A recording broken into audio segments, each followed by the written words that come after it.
Hello everyone and welcome to the chapter number 38 of Blender Master Course Geometry Nodes Creating a Meteor Apocalypse Scene. In this chapter we'll be understanding all these topics in complete detail and we'll be using them to create this amazing meteor apocalypse scene in Blender. And yes, if you are new to this course then do check out the previous 38 chapters from the link of the playlist in the pinned comment. Now the first topic for today's chapter is understanding the split edges node. But before that, let's open the Geometry Nodes workspace from here. Then go to the Geometry Nodes editor and with this cube selected, click on the new button. So to add the split edges node, press Shift plus A, go to Mesh and in Operations, select the split edges node. Let's place it over here. Now as the name suggests, the split edges node basically splits the edges of your mesh and helps to separate each and every face. If you remember while understanding the generate modifiers in this chapter, we studied about the edge split modifier and the split edges node is exactly similar to that modifier. To revise it, let's add another cube in the scene. So press Shift plus A, go to Mesh and select the cube. Let's move it in the Y direction and place it over here. Then go to the modifier properties, click on add modifier and in the generate section, select the edge split modifier. Let's apply it from here. And now if I tab into the edit mode, then because of the edge split modifier, the edges of this cube would have been splitted and as a result,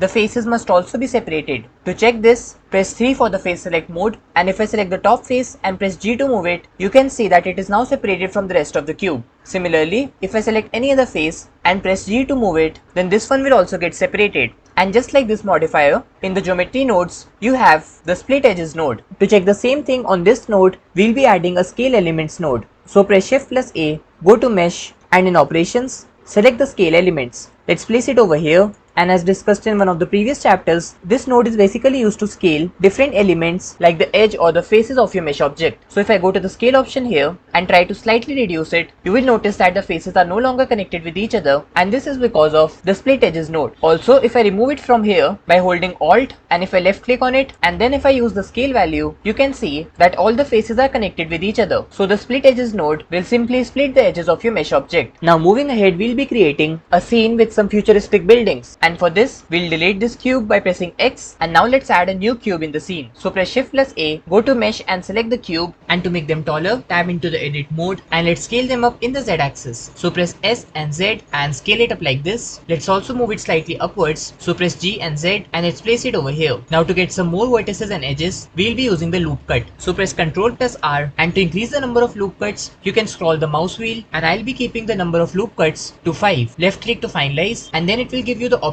to fix their position, but to get the default position, simply right click. Now let's come out of the edit mode and before doing any changes to it, let's create 2 more duplicates for some different buildings. So press Shift plus B and place it in the Y direction and to create another duplicate, press Shift plus B again and place it over here. Let's select the first building again. Now to modify this building, let's tab into the edit mode and I'll be selecting some of these edges. So I'll select this one, hold down the Shift button and select these also. Since we need to make the buildings look futuristic, so we'll apply the bevel effect to it by pressing Ctrl plus B and move your cursor like this, then left click to finalize. And this is how the basic structure of a first building looks. We'll be doing similar things with the other buildings also. So let's come out of the edit mode, select the other building, tab into the edit mode and now I'll select the upper face and extrude it. So press 3 for the face select mode, select the top face, press E to extrude, bring it here and let's scale it down like this. Now just like this one, you can also select random edges here by pressing 2, then hold down Shift and let's select these edges, press Ctrl plus B to apply the bevel effect, then left click to finalize and let's also do the same with some other edges as well. So I'll select some random edges here also, press Ctrl plus B and apply the bevel effect like this. Now our second building is also ready. So let's come out of the edit mode and now for the third building, let's go to the edit mode, press 3 for the face select mode, select the top face, press Ctrl plus B to apply the bevel effect and you can use the scroll wheel to increase or decrease the number of segments. Then left click to finalize, then I'll press 2 for the edge select mode, select some random edges, press Ctrl plus B to apply the bevel effect, then left click to finalize. And yes, all the changes that I have made here are completely random and you can make any random changes according to what you think will look the best for your buildings. And yes, if you want, you can even make similar changes for the back of the building. And to do this, I'll select some random edges here also, press Ctrl plus B to apply the bevel effect and left click to finalize. Then I'll do the same with other buildings also. So let's come out of the edit mode, select the second building, I'll select some random edges, press Ctrl plus B to apply the bevel effect. And similarly for the third building, let's select some random edges here, press Ctrl plus B and left click to finalize. The basic structure of all our three buildings is completely ready now. And now to give them some material, we have to open the shader editor. To do this, I'll change this geometry nodes editor into the shader editor by clicking on this icon and selecting the shader editor from here. To give it a new material, click on the new button, and here we have the default basic material assigned to the building. Now to view the material, switch to the render view from here, and to get a proper lighting in the scene, I'll select this lamp, go to the object data properties and change the type of light from point to sun. Let's reduce the strength to a lower number like 5 or 10. You can rotate the light by pressing R and moving your cursor like this. And now we have a perfect lighting in our scene. Now to give some material to the buildings, let's go to the shader editor again, and we'll be using the Warner texture. So press Shift plus A, go to texture, and here you have the Warner texture. Let's place it over here, and to connect it to the texture coordinate and the vector mapping node, press Ctrl plus T. Then as always, I'll take this object socket and connect it to the vector, and to view the texture here, hold down Ctrl and Shift and left click on the Warner texture. Now to make this pattern look like windows, we have to change the distance metric option to the third one and then reduce the randomness to 0. And now we have this window-like pattern that we created using the Warner texture. If you remember, we used this Warner texture to create a similar pattern on the buildings in this chapter of the course as well. And now to make the window pattern look better, we'll be adding the color ramp. So press Shift plus A, go to converter and select the color ramp. Let's place it over here and change the interpolation mode from linear to constant. Then if I move the second pointer, which is the white colored, in this direction, then you will begin to notice this pattern of black windows appearing on the building. And now to have separate colors for the windows and the rest of the building, we have to use the mix shader node. So press Shift plus A, go to shader and select the mix shader. Let's place it over here, and instead of connecting the color ramp to the first shader, we'll connect it to the factor socket. And now for the first shader, I'll take this principal BSDF and connect it to the first shader socket, and for the second one, we'll create a duplicate of it by pressing Shift plus D, place it over here and connect it to the second shader socket. And now if I select the base color from here and change it to suppose blue color, then now you can see that we have the blue color added here. And now since this principal BSDF node is controlling the material of the windows of the building, so I'll increase the metallic nature from here to a value of +1. Let's also make the color slightly darker by reducing the brightness from here. And now this is how the material of these windows is looking right now. And now for the borders around the windows, you can set the color from the second principal BSDF. So we'll make it darker by bringing the brightness slider down, and in this way we'll change the color to dark gray color. And now let's change the name of this material from here and let's rename it to buildings and press enter to confirm. Now if I view the top face of the building, then you can see that this pattern of windows is also applied here. And to get some other material for the top face, or basically the rooftop, simply go to the material properties and click on the plus button. Let's create a new material, and for this one, let's change the base color to the red color and reduce the brightness from here. To assign this material to the rooftop, simply tab into the edit mode, press 3 for the face select the top face, then select this material.001 and click on the assign button. And now we have this red colored material applied to the top of the building. And now for this beveled part, we'll be creating another material. But before that, let's change the name of the material.001 to rooftop and press enter to confirm. To create a new material, click on the plus icon here and create the new material. And for this one, we'll set the base color to dark orange color. Let's also reduce the brightness from here, then tab into the edit mode, and we'll be selecting all the faces in this beveled part. So left click and drag like this, and for the remaining part, hold on the shift button, left click and drag like this. Then here also, hold on shift button and select these faces also, and similarly with the last part here. To assign this material to these faces, click on the assign button, and now we have this dark orange color applied to this bevel part. Also, I think that I should make it darker, so I'll reduce the brightness further, and now it looks like a mix of dark orange and brown color. And now to apply the building's material to the remaining two buildings, I'll first select both of them, and with the shift key holded, if I select this building, then I can use the link material tools to assign the same material to these two buildings. For this, press Ctrl plus L and select link materials. And now I'll select the second building, tab into the edit mode, and for the rooftop, I'll select this face, click on the rooftop material and click on assign button. Similarly, I'll select this bevel part by left clicking and dragging like this, select the material.001 and click on assign button. Let's also do the same with the remaining bevel part. So I'll select this one by left clicking and dragging like this, click on the assign button. Let's also go to the back of the building, select these faces, click on the material.001 and assign material. Similarly, let's select these faces also and click on assign button. And with this we have the materials properly applied to these two buildings. And now similarly for the third one, we'll select it, tab into the edit mode, select the top face, and let's assign the rooftop material from here. And now for the bevel part, let's select all the faces by left clicking and dragging like this, select the material.001 and click on assign button. Let's do the same with other faces also, select these faces by left clicking, dragging like this and click on assign button. Let's go to the back of the building, select these faces, click on assign button, and in the end select all these faces and assign the material. And so now we have our basic material applied to all these buildings. buildings. And now to create a scene with several duplicates of these buildings, I will add a cube in the scene and place these buildings as instances on all its edges. And to do this, first I'll select all the three buildings by holding the shift button and select all the three, press G and Y and place them over here. Then press shift plus A, go to mesh and add the cube, and to place these buildings as instances on the different edges of the cube, we have to go to the geometry nodes editor. For this, let's change the window from shader editor to the geometry nodes editor. Click on the new button, and now here we have the default geometry node system applied to it. And to place the buildings, we'll be using the instance on points node. So press shift plus A, go to instances and select the instance on points. Let's place it over here, and to use the buildings as the instance object here, we have to create their collection. So I'll select all three of them, and to create the collection, press Ctrl plus G, then click on the create new collection, and let's change the name of the collection to buildings. And to add these buildings in the geometry nodes editor, we'll be using the collection info node. So press shift plus A, go to input, and in scene, select the collection info node. Let's place it over here and connect it to the instance socket. Then I'll choose the collection, which is the buildings collection here, and turn on the separate children and the reset children, and also turn on the pick instance option so that all the three buildings are not placed over each other. And now to scale them down, I will use the scale option here. Let's select all the three and reduce it to something like 0.5. However, since I have used the instance on points node, as a result, these buildings are being placed at the vertices of the cube, and to place them on the edges, we have to use the mesh to points node. So press shift plus A, go to mesh, and in operations, select the mesh to point. Let's place it over here and change the mode from vertices to edges. And now here we have the buildings placed around the edges of the cube. Let's reduce their size from here, and this time I'll reduce it to something like 0.4, and now this is how it looks. And yes, to ensure that no two buildings are intersecting with each other, for example, here I can see that these two buildings are intersecting with each other, and to solve this problem, we simply have to go to the scale value and try to reduce it even further. So this time, let's reduce it to something like 0.3, but still they are intersecting. So again, I'll scale it down to a value of 0.28, and now they are no longer intersecting. And now because of scaling them down in all the three axes, their scaling in the X and Y axis is also reduced. But to make them look better, we'll increase the scaling in the X and Y axis by selecting them, and let's increase it to something like 0.33 meters, and now it looks better. Now if you want, you can even make a skyscraper type of structure with the help of these buildings. And to do this, you simply have to select this, tab into the edit mode, and this cube will appear on which we have applied the geometry node system. And if I select the top face and extrude it by pressing E, then now you can see that these new buildings will appear here. Let's zoom out, and so you can create any number of buildings simply by extruding the faces and moving them by pressing G and Z, and now you can change their position in the Z axis. Let's place them over here. Let's extrude it one more time. So press E and bring the buildings upwards. Let's scale them down by pressing S, and this is how it looks. Similarly, to increase the number of these buildings, you can increase the number of edges by pressing Ctrl plus R and adding the loop cuts. And now if I left click with these 4 loop cuts, then now we have so many more buildings in the scene. But for now, I will undo it by pressing Ctrl plus Z, and this is how the scene is looking right now. And yes, you can scale it up and scale it down in any way that you think will look the best for your scene. To understand it even better, I'll turn on the solid view from here. Then if I turn on the X-ray mode by pressing Alt plus Z, then here you can see that this is the extruded cube, and just by extruding these faces or scaling them up and down, we are changing the position of the buildings. So if I bring this face down by pressing G and Z and place it over here, then if I create its duplicate by pressing Shift plus D, move it upwards in the Z axis and place it over here. And if I go to the render view, then this is how it looks. I can control the distance between the buildings by scaling the face up and down. But right now it looks perfect, so we'll finalize this. Now let's also come out of the edit mode, and to give each building some random rotation in the Z axis, we'll be using the random value node. So press Shift plus A, go to utilities and select the random value. Let's place it over here, change the data type to vector and connect it to the rotation. To get random rotations only in the Z axis, I'll change this value in the X and Y axis back to 0, and with this third value, I can control the random rotation of these buildings in the Z axis. And now if you remember, we understood about the split edges node, and we can use it here to make the buildings look broken. So for this, press Shift plus A, go to mesh, and in operations, select the split edges node. Let's place it over here, and to view the changes, we'll be adding the scale instances node. So press Shift plus A again, go to mesh, and in operations, select the scale elements. Let's place it over here, and now if I slightly reduce the scale value, then you can see here that the buildings are now appearing as broken, which is because of the split edge node here. But for now, let's delete the scale elements node and connect the split edge node to the group output. And with this, we have the structure of buildings completely ready in the scene. And now we'll move to the next topic of this chapter, the geometry proximity node. And this node basically allows us to make the changes in an object based on the position of some other object. And to understand it, I'll first add a plane in my scene. So press Shift plus A, go to Mesh and select the plane, press G and Y and place it over here. Then go to the Geometry Nodes editor and click on the new button. And yes, if you want to control the size of this plane from the Geometry Nodes editor, then for this you can simply add the grid node. So press Shift plus A, go to Mesh and in primitives select the grid node and place it over here. Now this group input node, which was carrying the information about the original plane, will get disconnected and a new plane will appear because of the grid node. Now let's increase its size from here. So I'll select the size in the X and Y axis and let's increase it to something like 4 meters. Let's also increase the number of vertices in the X and Y axis to a higher number, like maybe 30 or 35. And now to add the geometry proximity node, press Shift plus A, go to geometry and in sample select the geometry proximity. Let's place it over here and we'll be using this node to displace the vertices of this plane with the help of a target object. And since we'll be working on the position of vertices, so let's also add the set position node here. So press Shift plus A again and in geometry go to right category and select the set position node. Let's place it over here, and for the target object we'll be adding a cube here, and to place it exactly at the plane we'll bring the 3D cursor over it. So press Shift plus S and select the cursor to selected. Then to add the cube, press Shift plus A, go to Mesh and select the cube. Let's move it slightly upwards by pressing G and Z and place it over here. Now to use this cube as a target object, I'll select the plane and you can see in the scene collection that this cube has the name cube.004. So to bring this cube in the geometry nodes editor of the plane, I'll go to the scene collection, select cube.004 by left clicking on it, and if I drag it and drop it here, then this object info node will be added with the cube selected. So to use it as a target object, first I'll select the relative from here and connect it to the geometry socket in the geometry proximity. And to see the changes here, we have to connect the distance socket to the offset. And now you can see here that the plane has been deformed, and I can also control it by selecting the cube, and if I press G to move it, then the vertices of the plane will also get displaced because of it. And now suppose you want that it should only move in the Z axis as per the cube. So for this I'll select the plane and now I'll be adding a vector math node. So press Shift plus A, go to utilities and in vector select the vector math. Let's place it over here and change the operation to multiply. And now if I select the cube and try to move it, you will observe that nothing happens. And that's because in the geometry nodes of the plane, this vector in the multiply node is having a value of 0 in all the 3 axes. But suppose I change this value in the Z axis to -1, and then if I select the cube and try to move it, then you can see that this is how the vertices of the plane are getting displaced now. And now to see this effect more properly, we'll be adding the map range node. So press Shift plus A, go to utilities and in the math select the map range. We'll place it after the geometry proximity node. And now if I increase the size of this plane with the grid option here, let's keep the size to something like 6 meters. And now if I select the cube and try to move it, then you can see here that these vertices of the plane are getting displaced upwards as per the movement of the cube. Now if I go to the plane again, and here in the geometry proximity node, you can see that the target geometry is set to faces, and this means that it will basically consider the faces of the cube in order to displace the vertices. For example, if I select the cube, tab into the edit mode, and if I select the bottommost face, and if I try to scale it down by pressing S, then you can see here that the displacement of the vertices of the plane will also get changed like this. And this is all because in the geometry proximity node, the faces option is selected here. Similarly, you can also change the target geometry to edges or maybe to points, and you will get the displacement accordingly. And now we'll be using this geometry proximity node with the building that we created here. We'll be creating a scene where a meteor is hitting the building, and then that part of the building will begin to break off. Now for this, I'll delete this cube and the plane by pressing X. Let's also take the 3D cursor back to the world origin by pressing Shift plus C. And now if I go to the side view by pressing 3 on the numpad, and here in the toolbar, I have this measurement tool. So if I select it and then left click and drag like this, you can see that this tool helps us to measure the distance between any 2 points. And so I can also use it to measure the height of this building. And you can see here that it's somewhere between 9 and 10 meters. But we'll be increasing its size to something like 50 or 100 meters. For this, first I'll undo and then I'll zoom out, and I'll use the measure tool to measure the distance of 50 to 100 meters. So I'll left click and drag like this, and let's keep it to something like 80 meters. And you can see that this point is somewhere located here. So I'll select the annotate tool and make a point here. Let's switch to the select mode again. And now to scale up the buildings, first I need to select them. So I'll select it from here, tab into the edit mode, press A to select all, and press S to scale it up. Let's also bring it upwards by pressing G and Z and place it over here. And now let's come out of the edit mode. So we have increased the height of the building. Let's also remove the annotations. So I'll go to the annotate tool, hold down the left mouse button, and I'll select the annotate eraser. Let's erase it from here and go to the select tool again. And to increase the scaling, I'll go to the scale option here, select all 3, and if I drag my cursor, then the scaling will begin to change. Let's keep it to something like 3.5, and now it looks like this. And now to create the breaking off effect on the buildings, we'll be using the geometry proximity node. But before that, since we'll be breaking the building, so we'll add the set position node after the split edges. Go to geometry and in right category, select the set position. Let's place it over here. And now to add the geometry proximity node, press shift plus A, go to geometry and in sample, select the geometry proximity. Let's place it over here. And for the target object, we'll be adding a cube in the scene. So press shift plus A, go to mesh and select the cube. Move it in the Y direction by pressing G and Y and place it over here. And to scale it up, tab into the edit mode and scale it up like this. Let's come out of the edit mode and let's also move it upwards by pressing G and Z and place it over here. Now to use it as a target object, I'll go to the scene collection and this cube is named as cube.005. So I'll drag it and drop it in the geometry nodes editor and we'll connect it to the geometry proximity node, and we'll also change it to relative from here. And now if I connect the distance socket to the offset here, then you will notice some changes in the scene. So now with the cube selected, if I try to move it, then it will basically change the offset of the buildings in the scene. But what we really wanted was that when the cube touches the building, it should break off at that point. And to achieve this result, I'll select the buildings again and we'll be using the map range node in order to restrict the range of movement or the offset. So press shift plus A, go to utilities and in math, select the map range node. We'll place it after the geometry proximity node. And now if I select the cube and press G to move it and take it close to the building, you can see here that the position of the buildings is not changing. However, if I zoom in and then move the cube, then you will notice slight changes in the geometry of the building. To view them properly, I'll turn on the solid mode from here, and with the X-ray mode turned on, if I try to move the cube, then you will notice very slight changes in the geometry of some buildings. And this is because of the geometry proximity node added in the geometry nodes editor.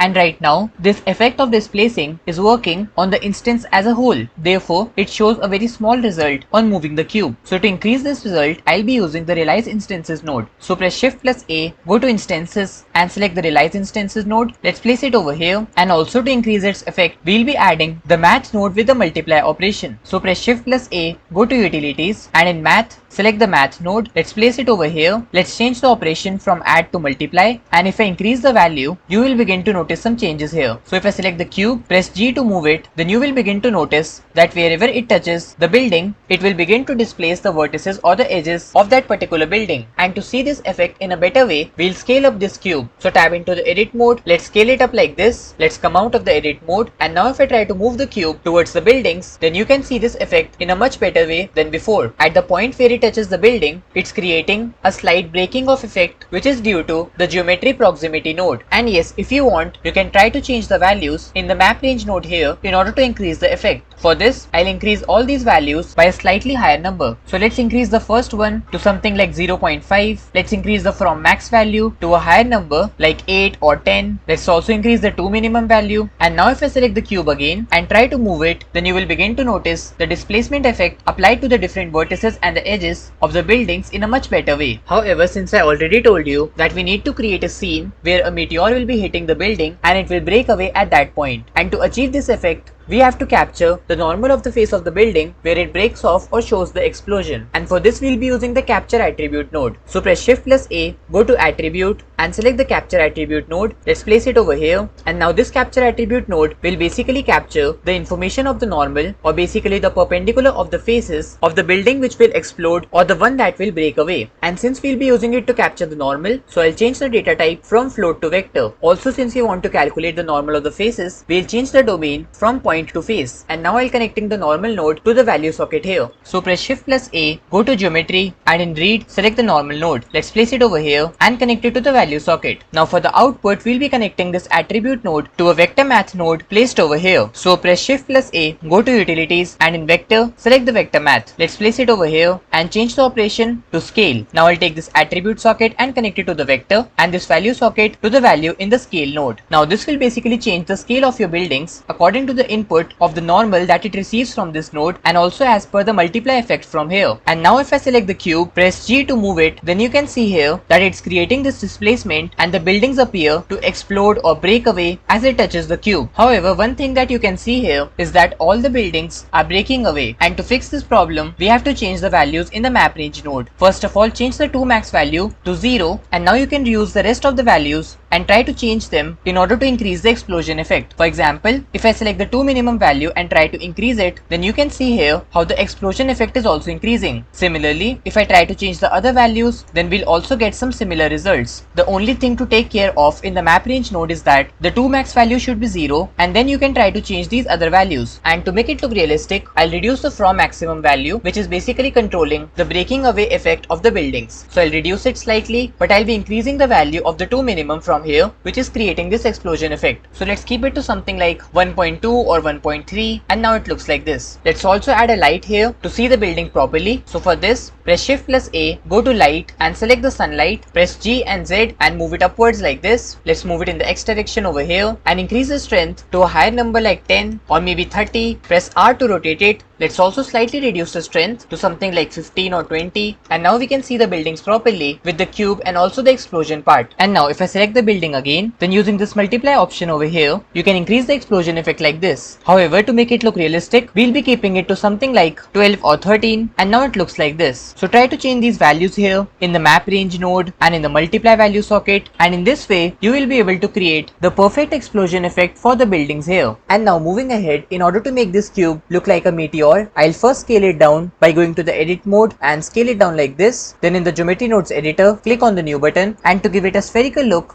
we'll be adding the subdivision surface node. So press Shift plus A, go to mesh, and in operations, select the subdivision surface. Let's place it over here, and to make it look more spherical, I'll change the level value from 1 to 2. Now this meteor will be having two parts. The first one will be this rock, and the second part will be the smoke coming out of it. And to create the smoke trail, we need to extrude some faces emerging out of the rock part. And for this, we'll be using the extrude mesh node. So press Shift plus A, go to mesh, and in operations, select the extrude mesh node. Let's place it over here, and now I'll be using the index value of different faces to create the smoke trail. And for this, I'll first add the index node. So press Shift plus A, go to geometry, and in read, select the index node. Let's place it over here, and to connect it to the extrude mesh node, we'll be using the compare node. So press Shift plus A, go to utilities, and in math, select the compare node. Let's place it over here. Since the index value is an integer, so I'll change the input type from float to integer. Now I'll take this index socket and connect it to the value A. Then I'll take the result socket and connect it to the selection here. And now what it basically does is that it will extrude only those faces whose index value is greater than or equal to the value of B. And since we already discussed it in one of the previous chapters that the index value starts from 0, as a result, because of the value of B set to 0, all the faces are being extruded here. However, to extrude only some particular faces, we have to increase this value. So I'll increase it like this, and now you can see here that only some of the faces are getting extruded. And to reduce the number of faces that are extruded, we'll again increase the value of B from here. And yes, we are doing all this in order to make the smoke trail. So let's increase the value of B from here, and I'll keep it to something like 90 or 91. Like at a value of 90, it will extrude all the faces whose index value is greater than the value of B, which is 90. And as a result, you can see here that all these faces are extruded here. But suppose I need only these three faces to be extruded, then for this, I'll increase the value of B further, and at a value of 92, you can see here that only these three faces are extruded. And now to increase the amount of extrusion, I'll go to the offset value here and increase it. Let's also turn off the individual from here, and now it looks like this. Let's keep the offset value to something like 15 or 20. Now let's rotate it also. So tab into the edit mode, press A to select everything, then R and Z, and rotate it in the Z direction like this. Now to convert this into smoke, we'll be adding the mesh to volume node. This will convert the mesh object into volume in order to make the smoke. So press Shift plus A, go to mesh, and in operations, select the mesh to volume, and let's place it over here. And you can see here that the meteor that we were creating is now converted into volume. Now you can also control the density of this volume from the density option here, but we'll be keeping it to a value of 1. And now to distribute some points all over the volume, we'll be using the distribute points in volume node. So press Shift plus A, go to point, and select the distribute points in volume. Let's place it over here, and now you can see that there are these points distributed all over the volume. Also, you can control the density from this density option over here, and the number of points will increase or decrease like this. Now, even though we can see the points here, but in order to make the meteor, we need to see it in the mesh form. And for this, we have to convert it into mesh. However, in case of points, you can't directly convert into mesh. You first have to convert the points into volume, and then you can convert the volume to mesh. So first, press Shift plus A, go to points, and select points to volume, place it over here. Now again press Shift plus A, go to volume, and in operations, select the volume to mesh. Let's drop it over here. Now you can see here that due to the points that we added added by using the distribute points in volume node, the meteor appears like this. However, we need only the smoke trail part to have the points distributed, or in simple words, you have to make this rock part look solid like a sphere. And for this, we'll be using the join geometry node. So press Shift plus A, go to geometry and select the join geometry node. Let's place it over here. And now the details of this rock part is carried by the subdivision surface node. So I'll take this mesh socket and connect it to the geometry socket here. And yes, we should also scale it up. So tab into the edit mode, press S to scale it up and left click to finalize. Now if you want to increase this smoke trail part, then for this you can go to the extrude mesh node here and try to increase the offset value. So let's increase it to something like 25 or 30, and now it looks like this. Let's also increase the density of the points from the density option over here. So let's increase it to a value somewhere close to 1.5. And now we'll give some material to this meteor that we created, and we'll be starting with the rock part first. So let's create a new material